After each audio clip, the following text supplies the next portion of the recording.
So I get out of bed, I drag myself to the bathroom, I catch a glimpse in the mirror, and Gabby, the first thing I thought was, oh my God, you look like hell. Gabrielle Bernstein, a role model for spiritual seekers.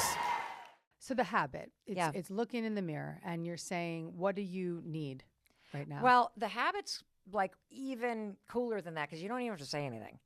So the reason why this works, and I want you to do it after you brush your teeth every morning. Okay. And so you're going to go into the bathroom and you're going to, be brushing your teeth. And there is this disgusting, ugly habit that everybody has that I want to kick the door wide open on.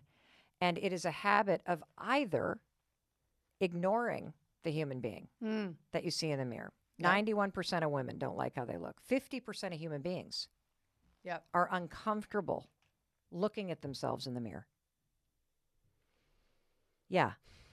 And so ignoring yourself is a habit of self-rejection. Okay. The other thing that you may be doing is you stand in front of the mirror and you pick apart the things that you need to fix or that you don't like or that you want to change. And it's a habit. You don't even realize you're doing it. That's how this actually began for me. It was an extraordinarily low moment in April of 2020, and I woke up and just felt this weight of the world on my shoulders with every speech that had canceled because of the pandemic and the dream job, getting fired from basically my dream job and feeling like, are you fucking kidding me? I have to fucking reinvent my life again?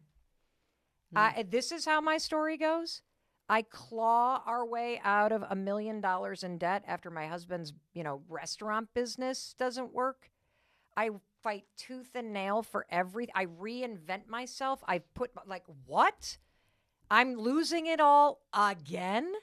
How am I going to pay my employees? How am I going to get my daughters whose college experience just imploded through this? And they're having anxiety and anger, and I can't handle this. I'm not that's the state I was in. Right.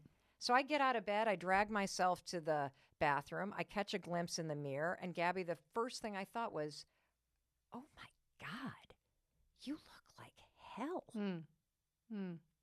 And I started picking apart the dark circles and the saggy neck and everything I didn't like. And then, of course, once you go there, your mind immediately stays negative. And so now I'm like, why did you get up so late? And you got a Zoom call in 8 minutes and you haven't walked the dog yet. And I'm like, boom, boom, boom. And that's how almost everybody starts their day, by pile driving themselves into the ground. Yeah. And so what's interesting about that moment is if you had walked into the bathroom, I would have been able to say, Gabby, I know, listen, this is terrible. You're right. You don't deserve this. You don't. It's not fair. But if anybody can handle this, it's you. I would have been able to lift you up. Yeah. But in that moment, I couldn't think of a thing to say, Gabby. Right. And the other thing is I wouldn't have believed it because from a vibrational standpoint, you talk about energy all the time. My energy was in the toilet. So words of affirmation, a pep talk ain't working. Of course, yeah.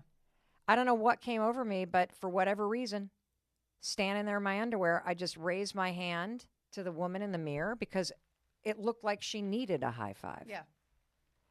And that first morning, it wasn't like, the heavens opened and the angels sang. It wasn't like a, oh my God moment, but there was something that shifted. It was weird. Like I felt this energy shift. Yep. And my mind kind of shut off for a minute. And then I cracked a smile and laugh because it is so cheesy, the idea that you're going to actually stand in your bathroom and high five. I mean, come on, seriously? Nothing's cheesy for me, but yeah, okay. But, still, we're sitting, it just, and so I go on with my day. But it was the second morning where the spiritual, divine nature of this cracked wide open.